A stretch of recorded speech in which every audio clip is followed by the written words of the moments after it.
Alright, hello Atari fans and welcome to another video from Flash Jazz Cat. In this video I'm going to talk about SIDE3, which yes, it does actually exist. It has been compared to Bigfoot because a lot of people had seen it, but nobody knew if it actually existed. Well, it does exist because I've got it right here in my hand. So of course, if those of you have been following at home, we had the SIDE cartridge, we had the SIDE2 cartridge, I think, which is it's getting on for 8 or 9 years old now. And now we have SIDE3. This is the SIDE3 cartridge, a very early pre-production model by Candle, of course. That arrived today, and it uses, instead of compact flash cards, it uses SD cards like this. And just give you a quick rundown of what it's actually going to do. Lattice controller chip. That's Candle's department, don't ask me about the details there. It's got some RAM, I don't know which is which, I haven't looked yet. It's got RAM, it's got ROM, SD card slot, battery, button, switch, programming header, and that's pretty much it. It is going to emulate cartridges finally, which is what I've been waiting for all this time, really, as well as hard disks. It's going to do the whole disk image thing with Ultimate 1 megabyte, you name it. So I would say if we get this right, software side of it right, and this is, it's early days yet, bear in mind, if we get this right, it's going to be a one-stop, all-in-one solution for the vast amount of stuff that the vast majority of people are going to want to do, which is basically have a hard disk, boot disk images, executable files, and run emulated cartridge ROMs. I think that's going to cover pretty much everything, all in this one device, and of course it's going to work optionally in concert with Ultimate 1 megabyte as well, as ever. What we're going to do regarding the loader as well, with this one, to get around the problem of it only being 16K for the loader on Ultimate 1 megabyte, I think we'll run the loader off the cartridge all the time, regardless of whether you're using this on its own or in tandem with Ultimate 1 megabyte. The only reason I didn't do that in the first place with my firmware, because I wanted to do that, is because of the way that the button worked. The ATR swap button works on the SIDE2 here.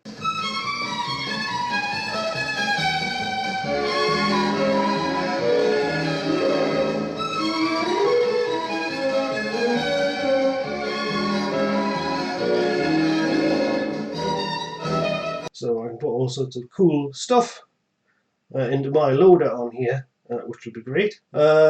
Candle got in touch with me late last year. He was talking about firmware. He had me climbing the walls. He was constantly sending me messages saying this didn't work and that didn't work in the firmware, which is pretty much what he's been doing on and off for the past 4 or 5 years. And I was right on the verge of releasing a firmware update at this point, so thanks.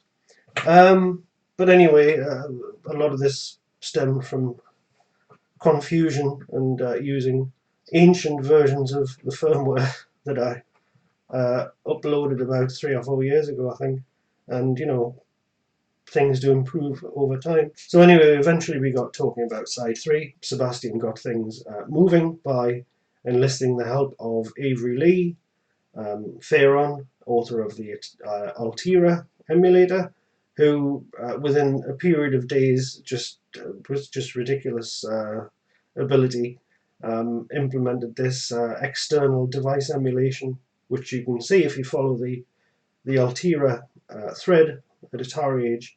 You can see that he's implemented this new way of describing hardware, which you can interface with the emulator. That's what we've done with the SIDE3. Avery also kindly wrote the SIDE3 emulation, which enabled me to get going to write some software that Candle could run on his prototype. And finally, today, I was able to get my hands on this, and thanks to Sebastian, of course, for sending it over.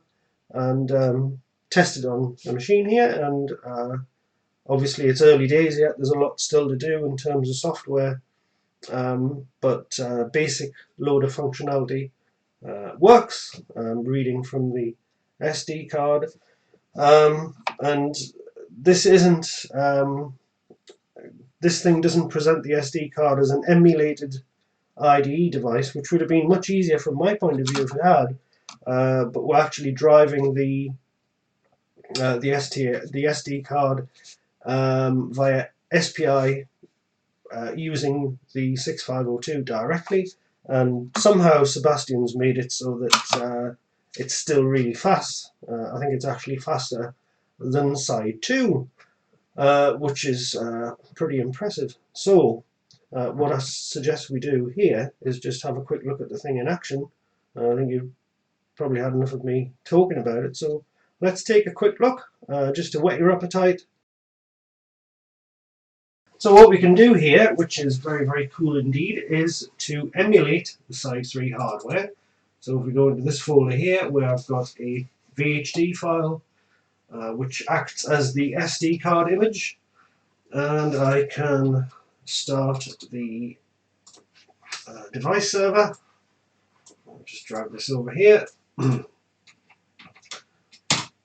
which is a Python implementation. So there is our Python device server running in the command window, waiting for the emulator startup. So I start the emulator and give it a chance to find and communicate with the server, and the emulated machine boots, and this is the side loader acting as an external cartridge, reading from the SD card, and we can browse the disk as you would expect. Very primitive at the moment. It doesn't even display the name of the media or anything. Not passing the CSD or anything like that. But very bare bones, but there you get the idea. Alright, so let's have a closer look at the SIDE3 cartridge. So here it is. So this is a very early prototype board. Not fairly early prototype board. I mean, it's been working on the thing for about 3 years, I think. Working on it for quite some time, huh? On and off. But yeah, ROM and RAM and battery, the top, switch, button, etc, etc. Nothing much on the back. I haven't got a battery for this thing yet, by the way. It's a specific type. I've ordered one, should have one by the weekend, so then hopefully I'll be able to store information in the non-volatile memory, settings for the loader and that kind of thing. Right, so to test this in the 600XL, I've stuck 2 compact flash cards either side of the cartridge doors so that I don't short anything out on the cartridge, because it doesn't have a case yet. So there we go. So let's turn it on. Now on this, I don't have any means of updating the ROM on the cartridge yet. So unlike on the emulated machine on real hardware, I've flashed a version of the SIDE3 loader, I suppose, if you like, or my loader. I've flashed it to the ultimate 1 megabyte in this machine because it just fits for the moment. So if I go back into here and we go in here, it has remembered the previous folder. So there we go. This is this still says no media because it hasn't. I haven't even read the information off the card yet, anything like that. It is incredibly bare bones, but it does detect the card and it reads the I've got 2 fat partitions and an APT. APT isn't going to do anything yet because I don't yet have a PBI BIOS that works with SD cards. So I've just been picking and choosing various things to test. It does. The one thing that really worried me about this, it seemed on the face of it that it was going to be slower than compact flash cards, but I've done a lot of tests comparing the 2 types of media, and as far as I can tell at the moment, the SD card is pretty much exactly the same speed as the compact flash card, bearing in mind that the way this works is somewhat like an IDE device, whereby you issue a command to the controller gets the data, and then the 6502 on the Atari reads the data in the tightest loop possible. So the variable, the only variable really that's going to differentiate between the thing being slower and faster is that waiting period after you've issued a command and the device itself is preparing that data for you to read at the fastest possible speed. As far as I can tell, it's exactly the same. Sometimes a little bit faster. One thing that's pretty good to test, I found, is, where is it? This is a pretty good one because it reads pretty fast. This is a pretty big file. I think it's about 900k or something, isn't it? I think. But this loads pretty fast. This seems actually faster than a compact flash card, but of course the usage patterns of different operations, like reading directories and reading data. I think this particular executable, it's just got a large amount of very big blocks of data, which obviously suit this particular. There, I mean, it's done already, so there you go. That's it. The other thing I've been testing here is it going to work? It does say it does. There's all sorts of bugs in this thing, and it does occasionally fail to come up. We'll try it again. Okay, so the other volume I've got here is the archive from Atari Online, which I think is about 900 kilobytes of stuff in this folder here.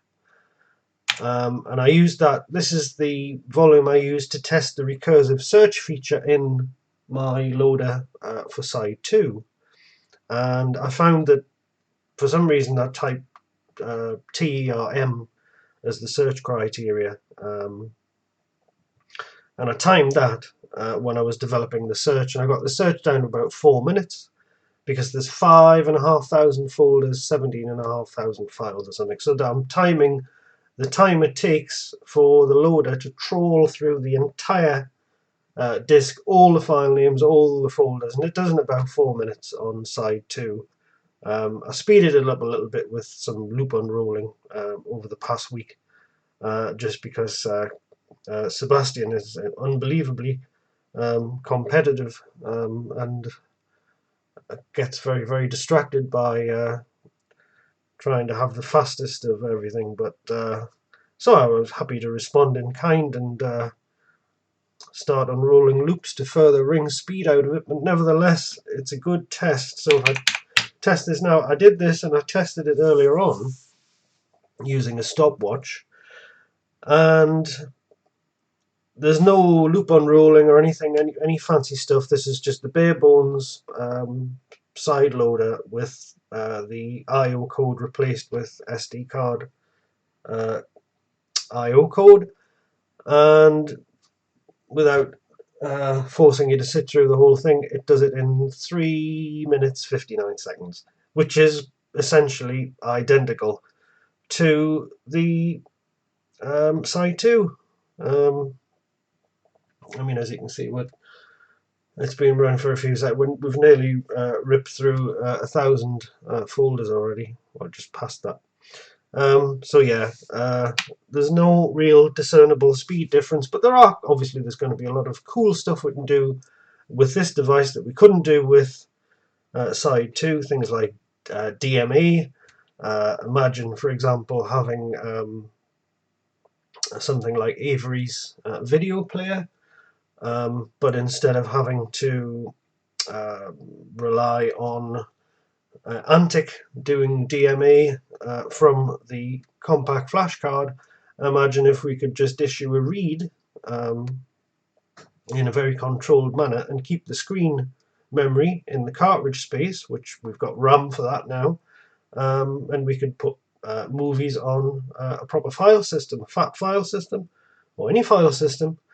So you could have a loader which has a front end, browser front end, and you could put lots and lots of movies on your card, and I'm sure all sorts of other things. And of course, the major new thing, the major new feature on this device is going to be cartridge emulation. That's the main reason that the cartridge has RAM on it.